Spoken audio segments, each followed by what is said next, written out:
that even if you're in a toxic relationship, you can mature out of it. Like, you're not going to mature out of it unless there's awareness of where you are. This is Vivian Velasquez. And this is Raul Velasquez. Welcome to the God, Money, and Purpose podcast.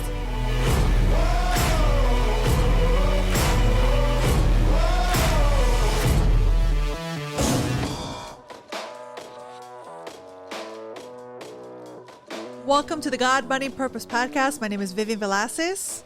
My name is Raul Velasquez, and we're here in another episode of the God, Money, and Purpose. Yes. I love it. You know, I do miss when it used to be God, Money, and Sex. It has a Stop kick to saying it. that. Don't say it. God, Money, and Sex. Like, we're going to change the name of the podcast. God, Money, and Sex. It has different like spice, you know, like it's the energy is different. It's so important because those things are important. Like if you have that triangle, it's kind of like, yeah, it makes a lot of sense, but we can't say that word because it targets us to like a complete whole different topic. Well, actually, poll. Let's do a poll. If you want us to change the name of the podcast, comment Got Money and Sex or Got Money and Purpose. Well, and I think they're both really important, right? Like we need purpose and we also need sex. And if we're not having one or the other, then that's when we run into challenges.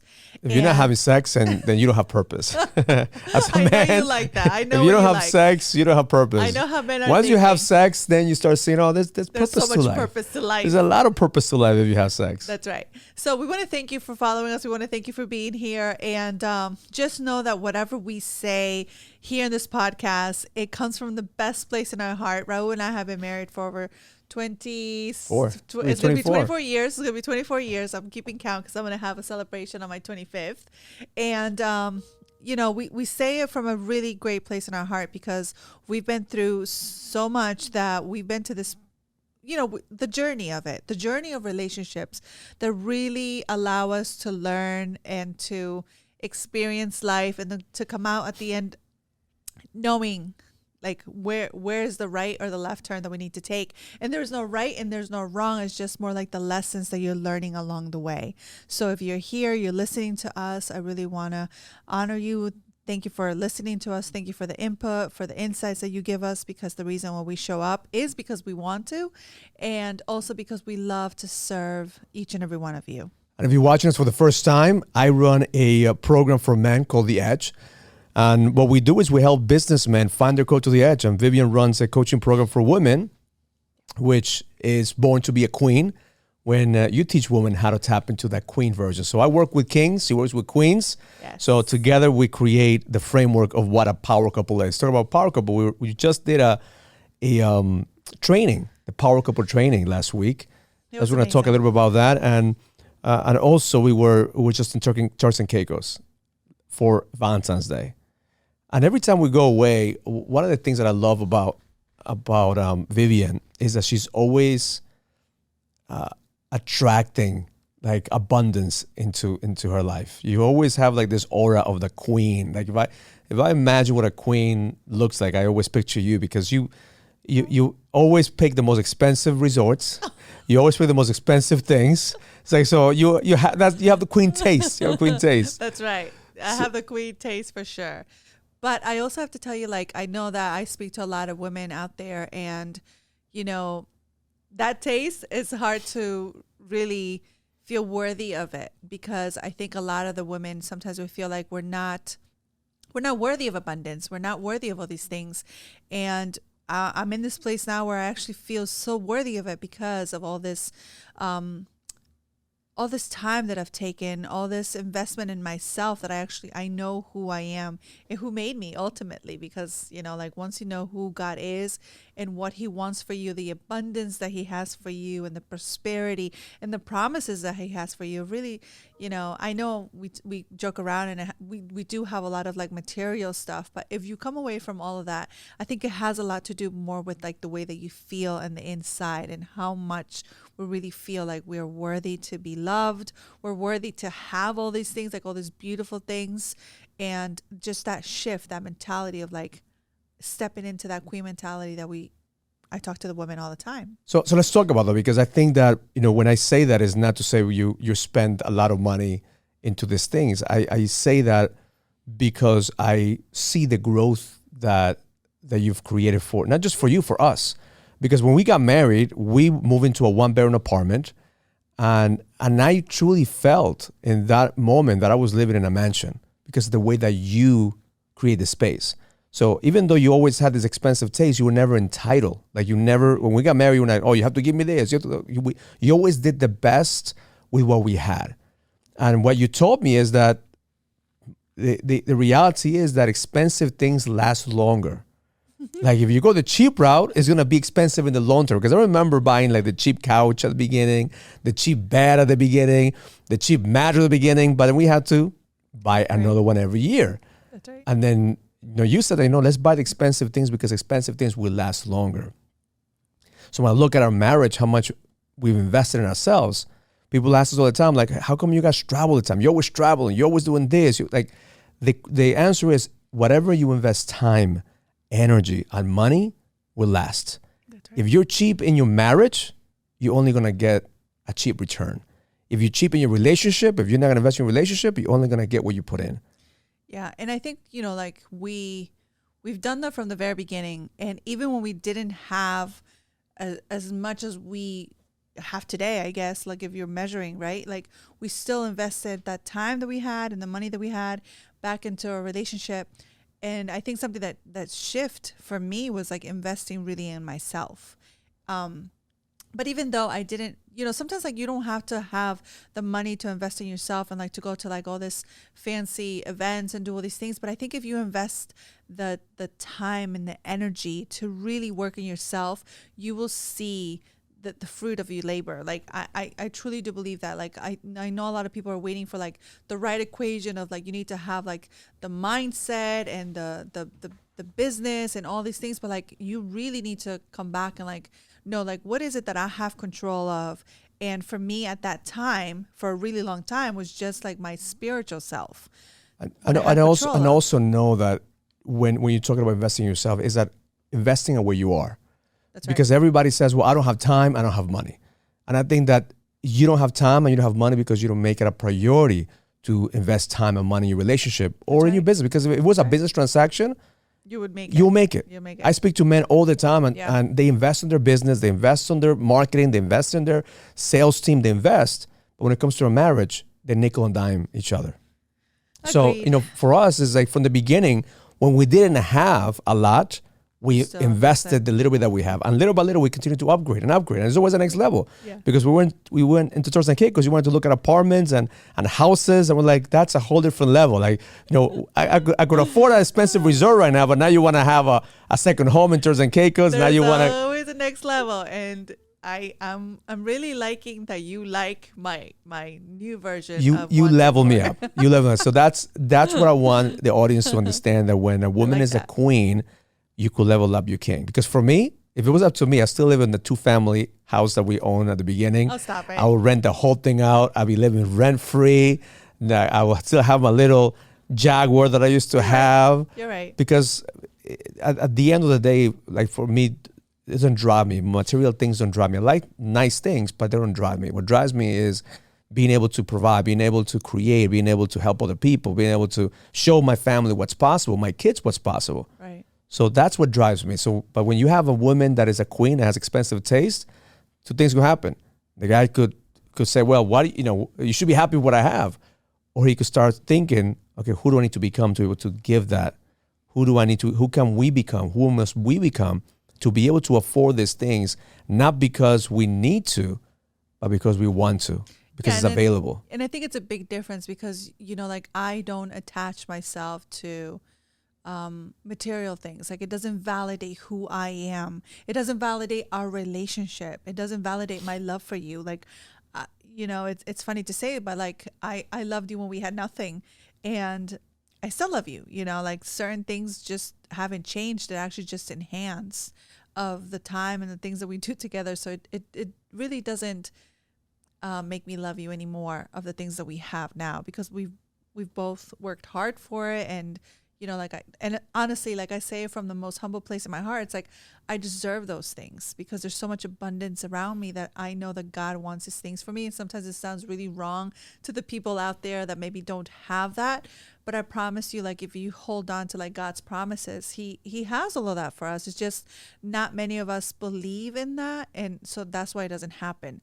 And take away all the material stuff like that we have now, the abundance that we have of love, respect, communication, edification, like all these things that we have between you and I, like you can't put a price tag on it, right? But it's like that is part of abundance that God gives us. And I think more people need to believe in that in order for them to have it. And I think a lot of people, what we see is they're waiting for the abundance, material abundance, in order to have the respect. Well, if my man could give me a luxury vacation and turns on Caicos, well, I respect him. Respect him. Right? Yeah. Or if my woman could, will do certain things, then I will give it to her. So we always playing the game of like, if you do this, I'll do that. Mm-hmm. And I think that at the beginning of a relationship, we already went through our toxic phase to where we actually started working towards a vision.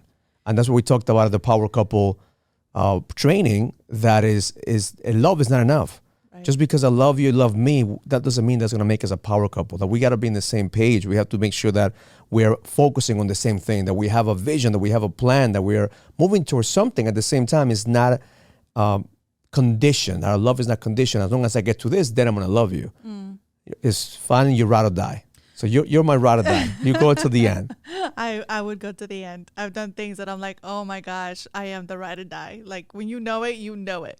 So, what we're gonna say about what we're gonna talk about, like the power couple training, because I think it was amazing. Like we had so many good points that came through, and not just because we were teaching it, but because we had to look back and like analyze the things that have helped us feel and step into our power couple mentality. Because we had that training. It's like so many of us as couples, we talk to them all the time, and I know this is something that we were going to talk about today, is like that we don't feel like we're a power couple, that we don't feel like we could step into that. We could even say that out loud, like we are a power couple. But one of the things that we talked about was communication, and even thinking back of like, if you speak that into existence, like you start to believe that again, especially in relationships that have been together for a really long time, like you start to feel like, well, I already know you, or I know what you're about. But the truth is that you don't. And every year, like we said, like, we grow, whether it's a little bit or a lot, but there's growth, like change happens. We have to also learn how to define power couples. A power couple is not somebody that is a rich, famous influencer that, all this rich influencer like power couple, eventually you end up seeing the news that they're cheating on each other, or they're getting divorced, or they're with them because of convenience, right? We're talking about power couples where a man and woman empower each other.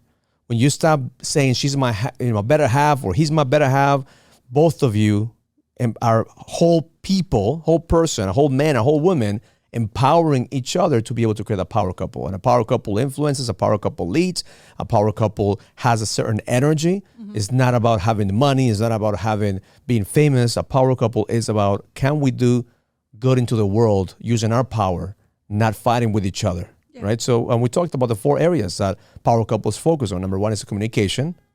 Number 2 is commitment. Number 3 is connection. And the last one is certainty. That's right. So if you're thinking, okay, where do I stand as a power couple? Well, from 1 to 10, where are you in your communication skills? Do you feel like 1, you don't talk to each other, like you just, kind of already know each other and you don't have no communication skills? Or 10, you know the love language. Yeah, I was going to say, or you know how to communicate with each other, and not in a way of manipulation, because I think a lot of the times we as women, we get so good at like just manipulating the communication, but it's like, can we get this clear ask, or like a clear communication, clear understanding of like, what do we need in this relationship? Or even like, what do I need in this relationship? Or what can we do in this relationship? Like we talked about so many different things. And I told you, like, I really want to like put it out there for people to actually, I heard someone say today, they said something like, if you don't pay for it, then you don't pay attention. If you don't pay for when you something, you pay attention. To it. And I'm like, that's so great. I'm like, you know what? I'm going to tell Raul, we really need to put this out there for people to actually have to pay for something so that you guys could pay attention, because this stuff is like, it was a free power couple training. It was free. And there was a couple of hundred people that signed up for it, right? And the show rate, like, it's crazy, because if I do a training for mindset training, I get a bunch of people that are business training. We got a bunch of people. Oh, relationships training. Oh shit, that's okay. I'll wait till next that's gonna week. wait until I get my money right, until I get my business right. But now we're gonna put it out there, and I really think that, you know, now that you have to pay for it, then you're gonna start. Then you're gonna pay attention. So that one of the things that I wanted to share with you, or share with the audience, we had a conversation with the family over the weekend. We're talking about relationships. We're talking about like marriage. And talking about communication. I said one of our, like, we got married young, and if it wasn't because we got married young, I don't think that if we were just dating and you lived in my apartment, or I lived in your house, I don't think we would have made it. It was the commitment of marriage that made us push through. Because as a man, you feel like if I'm going to marry you, I'm going to fight with everything that I have to make it work. And I saw a statistic that we share at the Power Couple training that 70% of divorces begin by women. Are initiated by women, meaning that a woman said enough. Like, I'm not going to put up with this shit. I'm not going to put up with this. I am out, right? Because men, we don't want to get divorced, because we want to continue to try, at least if we're not happy, we justify it that, okay, it's going to be as good as it's going to get.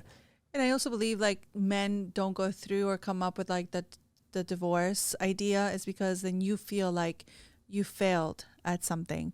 And for men, like, that's one of the hardest things for them to admit. It's like, I failed at loving you, at taking care of you, at providing and protecting for you. So now I have to get a divorce. And now, like, who am I without all of this? Like, I failed.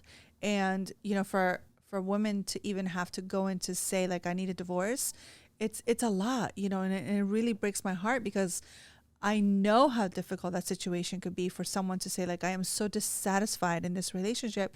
And yes, there are instances that maybe you need to walk out because you should have never been there to begin with.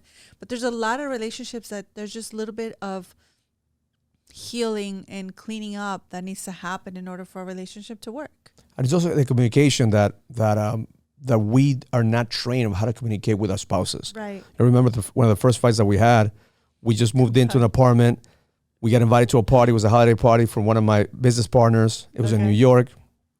You were taking too long to get ready. Everyone telling you, we're going to be late, we're going to be late, we're going to be late. And you turn around and you say, you know what? Why don't you just go without me? And I said, you sure, Vivian? I said, yeah, just go without me. And what I do? You left. I went without you, because I thought women said rude. what they meant and meant what they said. So I went ahead and I said, okay, she doesn't want to go.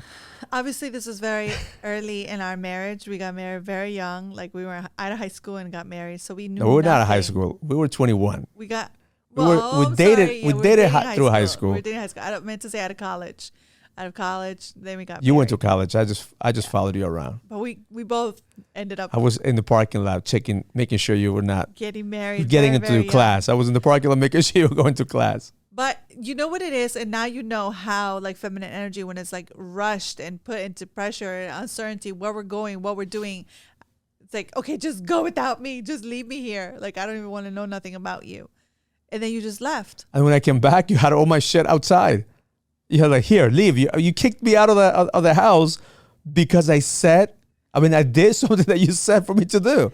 So that was eye-opening for me to realize, what the fuck is going on here? I won't go into detail of what happened. Well, I did. You're right. I did come drunk. Yes, I did come drunk. But it was 3 a.m. Yeah. Yeah. So it's a lot of factors. But in my mind, I'm like, she's kicking me out for the wrong reasons. Because I went to the party, she told me to go. So that's the communication. So we've gone a long way. I know. We did have a toxic relationship at the beginning.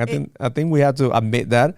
Yes. That in order for us to get to where we are, we went through a lot of changes. And some I would say like so many of the relationships get stuck in that toxic mentality of treating each other because we were young and stupid. We knew nothing better than how we were treating each other. But then you realize like this is not going to last. Like I can no longer continue to love you and disrespect you this way, or not love you this way and disrespect you. So it's like something has to change. So I know for me, like I had to start to get very clear on like the things that I don't want. Like I don't want this in the relationship. Then how do I change it back to and the me? way you are right now and the way that you talk is such a like if you know Vivian back in those days, you were throwing plates. There's some plates going around. Please. We have a joke with Vivian that she joined a gang when she was in high school, the Flamingos.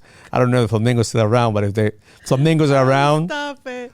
this is your OG here. Stop it. And then we had a joke in the family with the kids. It's like when Vivian gets mad, the flamingo comes out and she turns into the cobra. So I know. So we had a lot of fights, a lot of broken dishes, a lot of drama. But again, it comes back to the commitment.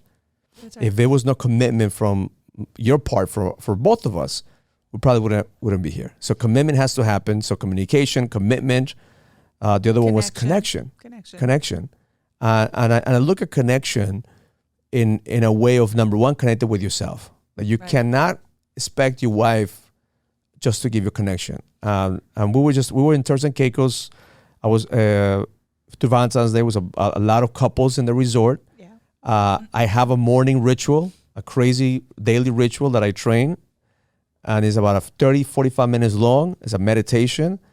And one day I woke up, went to the beach, a little bit late, probably around 10 o'clock. We slept in late. We had a fun night. And there was a lot of, I wouldn't say a lot of people, some people on the beach. They were watching you already. But I started doing my meditation because that helps me connect. Yeah. And then if you look at my meditation from the outside, it looks crazy. Mm-hmm. I'm humming, I am meditating, I'm chanting, I'm doing my power statements.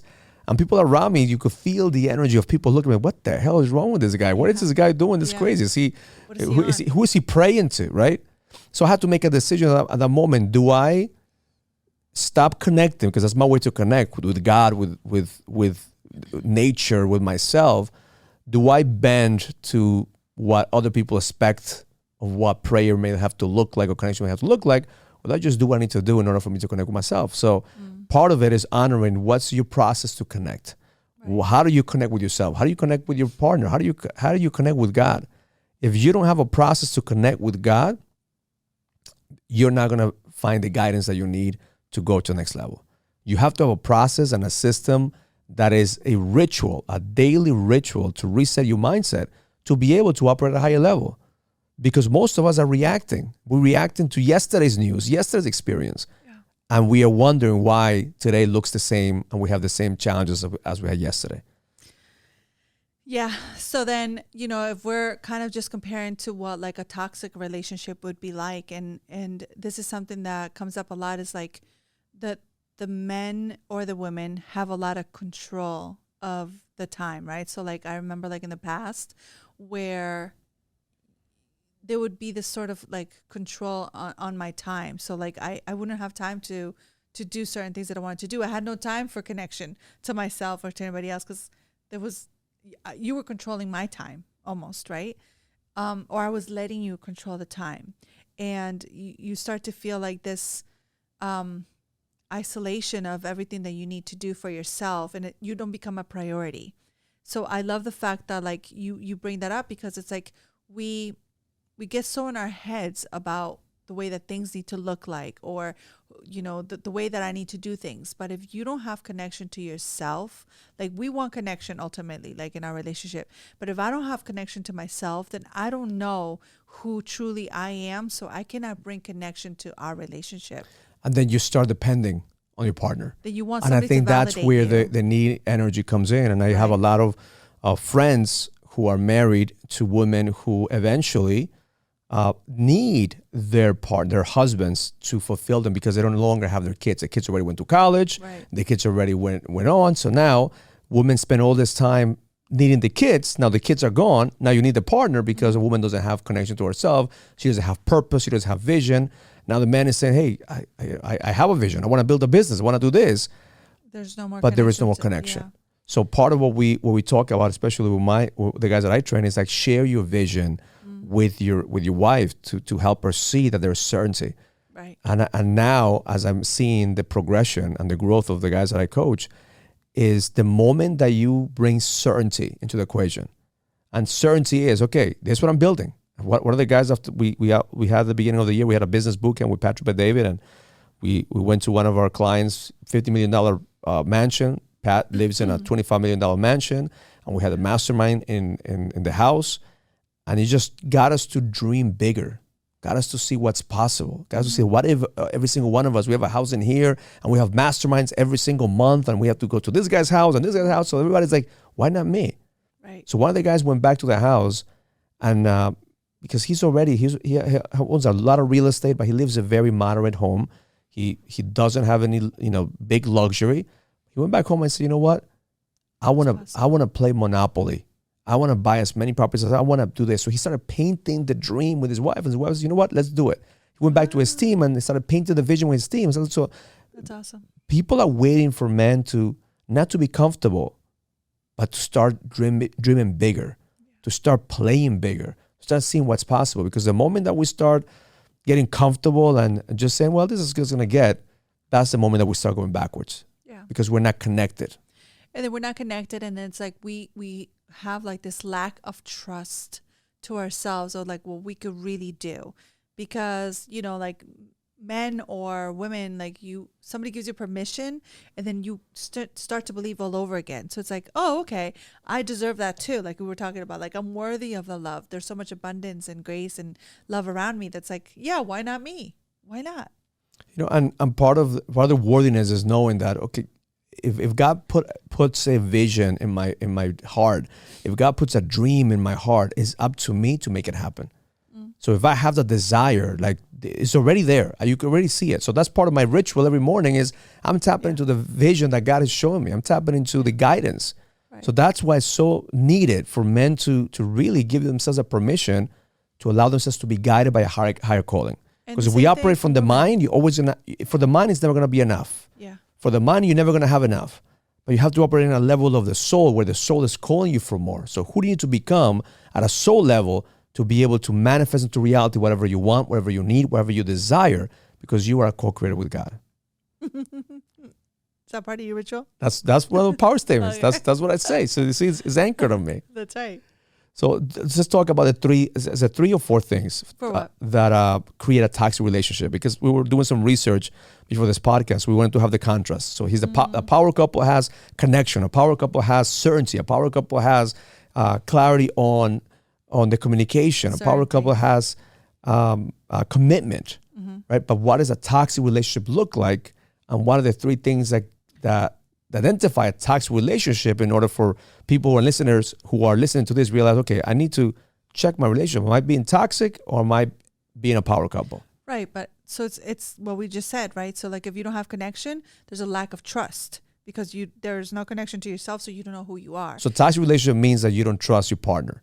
Or you don't trust yourself. Or you trust yourself. Like you're in a toxic relationship. You're in a toxic relationship. You lack trust. Like, you feel lonely and isolated and controlled and humiliated and sad. Like you start to feel all those things. Like that's a red flag. So what was based on the research that we had? What was the first one? Because it's key to understand. Like you have to have the contrast.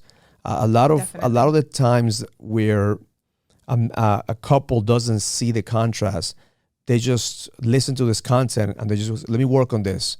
Let me just work on communication. No, you have to look at you being toxic. Are you being the toxic one in the relationship? Is your partner being toxic? I believe that takes two to be able to support a toxic relationship. It's not just about one person or the other. So what are the three things to identify a toxic relationship? So the first one would be criticism. If you're in a toxic relationship, it's definitely criticism. So if you're constantly criticizing your partner, you are bringing toxicity to your relationship. Like pointing the finger. If your partner is constantly criticizing you, then it's a sign that you might be in a toxic relationship. Oh gosh, that's so negative, and you already feel the energy of like criticizing each other. It just brings everything down. Number two. Let's continue that because I think that women don't see. Mm-hmm. And I say women because I get a lot of feedback. The guys like I'm for myself. Like I could never do it right. You ask me to do something, it's not right, or you're asking me to to do something, I do it, but not the way that you want me to do it. How do you catch yourself as a woman to see, am I nagging? Am I criticizing? Am I bringing my guy down? Yeah, and unfortunately, it's like when we criticize and we start yelling, and when we do all these things that are like negative, we actually get an answer. We come through, and I think like women have like this it's a pattern that we create, that when we do it a certain way, you gotta pay attention. Somebody pays attention. It's like when we're the loudest, then you're gonna hear me. If not, like we can't just talk. So you're training people. Resolved. I mean, training your husband, and your husband responds. Yourself, and you train yourself. And therefore, you have to do that, because I get it for the kids. Unless you're yelling and saying, "Hey, they don't pay attention. They just got it." So I think that's the reason why, at least that's the reason why I did it. It's like, let me just scream a little louder. Maybe you'll hear me this time. And then when I'm mad, when the ice cream comes out, when I'm not speaking to you, and there's a silent treatment, then you come back. Then you're listening to me. Now you're paying attention. So it's like we are training really like each other to be in this relationship of the criticism of not learning how to speak our wants, our desires, our needs, but we're just in this energy that's so toxic. Got it. What's the second one? Lack of trust. If you're in a toxic relationship, there's a lack of trust. And trust comes in both ways. Like you said, I don't trust myself. I'm insecure. Yeah. I think a lot of men are insecure about the ability to provide sometimes. Insecure about, do I fail? They have a fear of failure. Mm-hmm. And that creates uncertainty on a woman. And the women don't trust the guy to provide it, don't trust their man to show up. So therefore, they start becoming more masculine. And I think we're seeing that more and more, that as men lose their trust in themselves, women are starting to take on the power, that role. I said, okay, you know what? I'm gonna be the provider. Well, I'm gonna show up because I have to. I have to. It's not that I want to.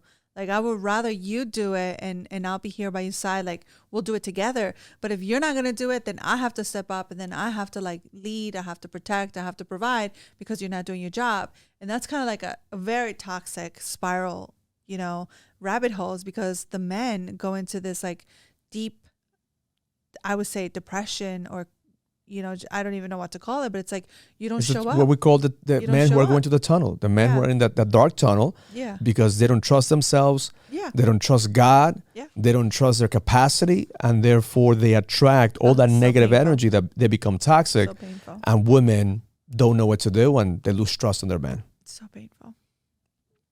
So the third thing, if you're in a toxic relationship, what they said is isolation. You feel isolated. You feel like you're alone. You feel like you're not protected or supported. Your partner's strategy is to isolate you from your peers. I remember when we started going out, we were both being toxic, and I didn't want you to be with your friends, and you didn't want me to be with my friends. For obvious reasons. My friends were very, very convincing when it comes to partying. Isolation. But we were both trying to protect each other. I know you can't go with your friends. So that's part of being a toxic relationship. And controlling. Trying to control each other, trying to see who you're calling, who you're texting, who you're communicating with, and nobody could know anything unless I want you to know certain things. And again, like if you're in high school, or you're like in a young, early stages relationship, and not maybe like in high school, but early stages relationship, it's like you didn't know any better. But if you've been in a relationship for a long term, and you're still checking on the phone, you still have passwords, to have this patterns of like trying to control and isolate each other, it feels so yucky, and it's funny because I remember like I was with a friend, and we had a plan to go somewhere. We were in our backyard. I set up like this beautiful space, and all of a sudden she said like, oh my God, there's this party that somebody invited me to. It was in New York City, a beautiful like, dancing type of thing. And I love dancing. So I'm like, let's go. And she turned around to me and she was like, oh, you don't need to ask your husband for permission. And, like that feeling for me has left such a long time ago, that I feel like I asked my dad for permission. I didn't ask my husband for permission. I am going to tell him, like, I'm going somewhere. Is it okay? Are you okay with the kids? I'm going to take the car. And that feeling when I tell you things, is like you go out of your way to even like protect me and support me. I remember that day you asked me, you're like, well, I don't want you to go driving because it's into the city. Let me get you a limousine service to take you into the city. And, you know, for a really long time, like I've felt so taken care of by you. And going back to like our high school times, I didn't feel that. Like, I feel like you were always trying to like take me away from my friends and my family and protect me and isolate me. And it was very toxic. And it even hurts me to even think back of like how many times it turned around and I'm just like, I got to stay here. I feel like so like, almost like you were putting me in a jail, you know, like this is where I want you to stay. And me having to turn around and say like, well, I can't go.